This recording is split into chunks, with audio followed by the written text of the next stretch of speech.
Magandang araw Pilipinas, magandang araw mga kapantalan. Narito tayo ngayon sa PPA Head Office para ihatid sa inyo mga balitang amin nakalap sa loob at labas ng pantalan. Ako po si Zeus Legaspi at ito ang Ronda Pantalan.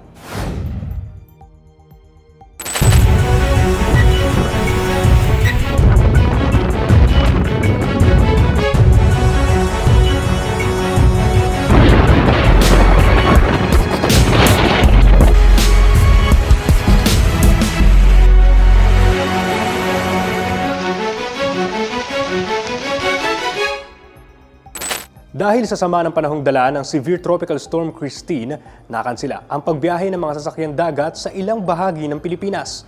Ang resulta, stranded ang libo-libo mga pasahero sa iba't ibang mga pantalan. Ayon sa datos ng Philippine Ports Authority, umabot sa 7,313 ang bilang ng mga pasaherong na stranded sa 15 mga pantalan na naapektuhan ng severe tropical storm Christine nang ito ay maglandfall noong madaling araw ng Huwebes, October 24. Sa bilang na ito, pinakamataas sa mga pantalan sa Eastern Leyte, Samar at Bicol na pawang umabot sa higit 2,000 ang mga na-stranded na pasahero. Sa parehong araw naman, umabot sa higit 1,700 ang mga ro-ro vessel na na-stranded din sa mga pantalang nasa ilalim ng PPA. Ayon sa Pag-asa, bahagyang humina ang bagyong Christine nang ito ay maglandfall sa probinsya ng Isabela. Dahil dito, unti-unti ring nabawasan ang mga stranded na pasahero sa mga pantalan na umabot na lamang sa 3,177 nitong Biyernes, October 25. Pagsapit naman ng October 27, kinumpirma ng PPA na isa na lamang na pasahero ang na-stranded sa isang pantalang nasa ilalim ng pamumuno ng ahensya. Muli ring nagpaalala ang PPA na hindi ito ang nagkakansela ng mga biyahe kundi ang mga shipping line alinsunod sa mga nilalabas na gale warning advisories ng Coast Guard. Tuluyang nakalabas ng Philippine Area of Responsibility ang Severe Tropical Storm Christine nitong Biyernes bandang 2:00 ng hapon. Tala ng National Disaster Risk Reduction and Management Council, nasa 77 ang patay dahil sa bagyo samantalang 69 naman ang sugatan at 30 pa ang mga nawawala. Pagkatapos ng pananalasa ng bagyo, tiniyak naman ng PPA na agad na magpapatuloy ang regular na operasyon ng mga pantalang nasa ilalim nito. Bago pa man kasi umagupit ang bagyong Christine, pinaghandaan na ang pagdating nito ng mga pantalan ng PPA alinsunod sa utos ng General Manager ng ahensya na si Santiago. Bahagi ng paghahandang ito ang pagsasagawa ng pre-disaster risk assessments sa mga pasilidad ng mga pantalan at pakikipag-usap sa ibang mga ahensya ng gobyerno gaya ng Philippine Coast Guard at mga Local Disaster Risk Reduction and Management Office para sa pagpapalaganap ng safety advisories sa mga pantalan. Sa gitna ng pananalasa ng bagyong Christine, namahagi ng tulong ang mga kawani ng Philippine Ports Authority sa mga pasaherong na stranded sa mga pantalan.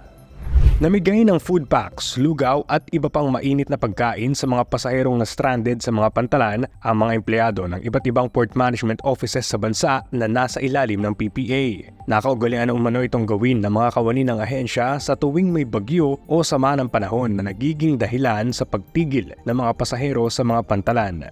Sa ibang mga port management office, katulong ng PPA sa pag-aabot ng tulong ang local civic organizations, local government units, Philippine Coast Guard at Philippine Red Cross. Pero paliwanag ni PPA General Manager Santiago sa isang situation briefing sa Malacanang nitong Miyerkules, October 23, madalas na galing sa bulsa ng mga empleyado ng PPA ang kanilang inaabot sa mga pasahero ng mga shipping line na na-stranded sa mga pantalan. Every time naman po na meron po tayong ganitong situation, lahat po ng terminals natin sa stranded, we provide them hot meals po. No? Pero ano lang po, Mr. President, normally lugaw po na mainit kasi wala naman po sa budget po natin yan. That's exactly what I was saying. Opo. But what we do po is we do it po out of pocket po ng mga empleyado din po natin. Tugon ng Pangulo. Thank you very much, and I'm sure it is a big help to those who are. No, but the government should have a more systematic way of looking after them. Dahil dito, makikipagtulungan na ang PPA sa Department of Social Welfare and Development sa paghahanda ng mga ready-to-eat packs sa mga pantalan sa panahon ng mga sakuna. Ani DSWD Secretary Rex Gatchalian. Right now, we augment the hot meals, pero we're about to come up with our DOST ready-to-eat box. It's a day box na lahat na siya kakainin mo na lang. They're protein bars and all those stuff. Galing sa DOST. So we're about to launch it next month. Dahil sa kolaborasyon na ito sa pagitan ng PPA at ng DSWD, inaasahang magiging mas madali na ang pamamahagi ng pagkain sa mga pasaherong stranded sa mga pantalan. Kaugnay niyan, bilang tugon sa pananalasa ng bagyo sa buong bansa, inatasan ng pamunuan ng PPA ang lahat ng port manager sa buong bansa na bigyang prioridad ang mabilis na pagpasok sa mga pantalan at pagsakay sa mga barko ng power restoration teams kabilang ang mga linemen at boom trucks. Ito ay para agarang maibalik ang supply ng kuryente sa mga apektadong lugar, lalo na sa mga bahagi ng bansa na mas mabilis mapuntahan gamit ang mga sasakyang pandagat. Bukod sa power restoration teams, pinatiyak din ni GM Santiago na dapat episyente ang pagsakay sa mga barko ng government delivery trucks para makatulong sa relief operations. Inatasan din ang lahat ng port managers na bigyan direktiba ang mga pribadong pantalan na nasa ilalim ng kanilang jurisdiksyon para maipatupad ang mga parehong hakbang. Samantala, dahil pa rin sa lakas ng hangin at pag-ulan-dala ng bagyong Christine, 2 barko ang sumadsad sa pantalan sa Batangas Port madaling araw ng Huwebes, October 24. Kita sa videong ito ang pagsadsad ng MKTR Cassandra sa ferry burst ramp ng Batangas Port sa kasagsagan ng paghagupit ng bagyong Christine. Ayon sa incident report ng Port Police, dakong 3:00 nitong October 24 nang mapansin ng naka-duty na Port Police officer ang sumadsad na vessel. Naamoy din umano niya ang langis o diesel na posibleng tumagas mula sa vessel. Sa isang press briefing sa Malacanang sa parehas na araw, pinaliwanag ni PPA Assistant General Manager for Operations, Attorney Mark Jan Palomar, na ang MKTR Cassandra ay isang seized vessel ng Bureau of Customs. Nakipagkoordina na umano ang PPA at ang private operator ng Batangas Port sa BOC para mailipat ang vessel 2 araw bago mangyari ang insidente. This vessel was seized by the Bureau of Customs last week as part of a joint task force with the Bureau of Customs, the Maritime Police, as well as the Coast Guard. It was tied to the dock. As a protocol during the storm, when storms are coming, it was requested that it be moved. Meetings were held with PPA and the Bureau of Customs last October 22. The Bureau of Customs said they'll take it into consideration, and ATI wrote a letter to them on October 23. Nonetheless, the vessel was not moved and it was completely unmanned. So, an investigation is also ongoing regarding the liabilities of the individuals involved. Bukod sa MKTR Cassandra, sumadsad din sa pantalan ang Super Shuttle Roro 2 na natanggal umano ang angkla dahil din sa lakas ng bagyo. Pero nang imbestigahan ang Roro, wala ang kapitan nito sa barko. It was at anchorage. Sometime during the night, it broke anchor. It hit a report, and when they were looking for the captain, he was not on the vessel, which is in violation of our regulations. We are currently conducting an investigation on this, and the proper charges will be filed. Sakaling makita sa investigasyon na talagang inabandona ng kapitan ang Super Shuttle Roro 2, maaari umano siyang masampahan ng kaso. Rumesponde na rin ang Philippine Coast Guard para ma-rescue ang mga sumadsad na vessel. Pinaghahandaan na ng Philippine Ports Authority ang inaasahang dagsa ng mga pasahero sa darating na undas ngayong taon. Ayon yan sa isang pahayag na inilabas ng PPA nitong Lunes, October 21. Ayon sa ahensya, naatasan na ni PPA General Manager J. Santiago ang mga Port Management Office sa buong bansa na mas paigtingin ang kanilang passenger assistance desks para mas makapagsilbi sa mas maraming mga pasahero. Sinisigurado na rin ng PPA na sapat ang kanilang mga kawani sa darating na undas. Sa kabila yan ang katatapos lamang na pananalasa ng bagyong Christine na nagresulta sa pagkasira ng ilang mga pasilidad sa mga pantalang nadaanan ng bagyo.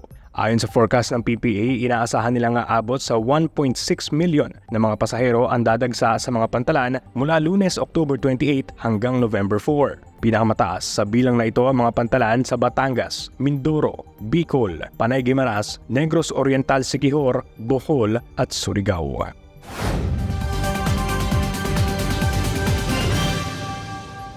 Transport et de la mobilité. Delegates from around the world have converged in Le Havre, France for the 38th Advanced Course on Port Management and Operations from September 9 to October 11, 2024.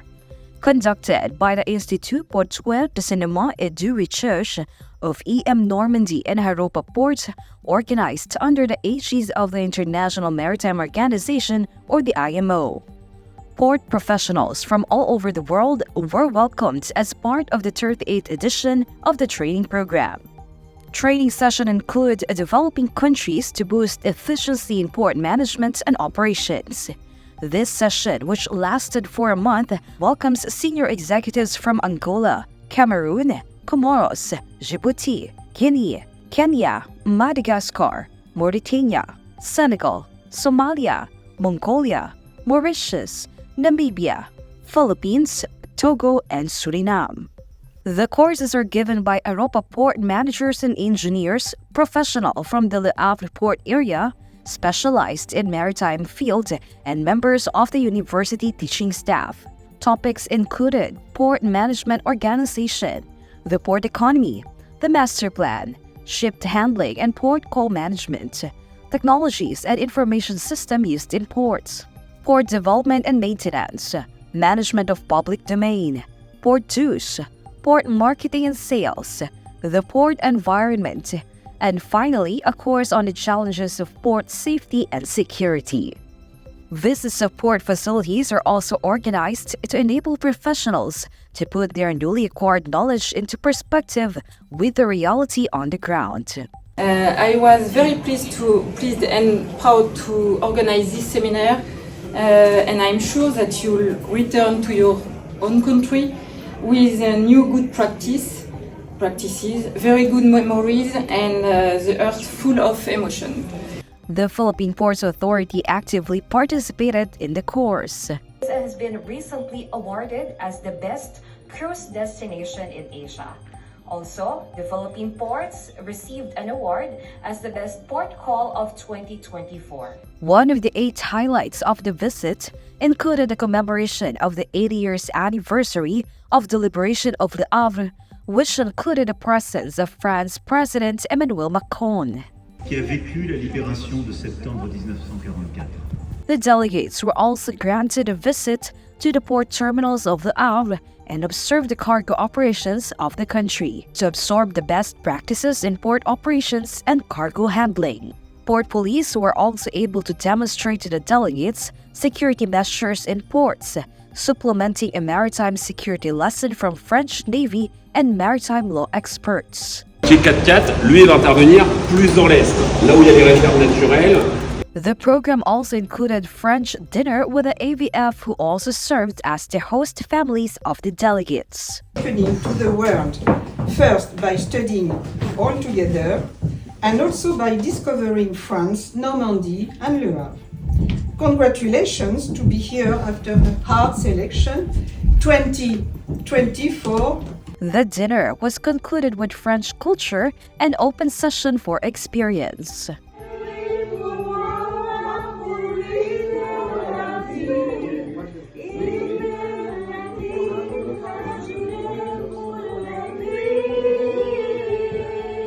The participants were fully engaged to every lecture and discussion during classes from Mondays to Fridays in the Normandy Business School. The group were divided into French speakers and English speakers who both learned a lot from this seminar.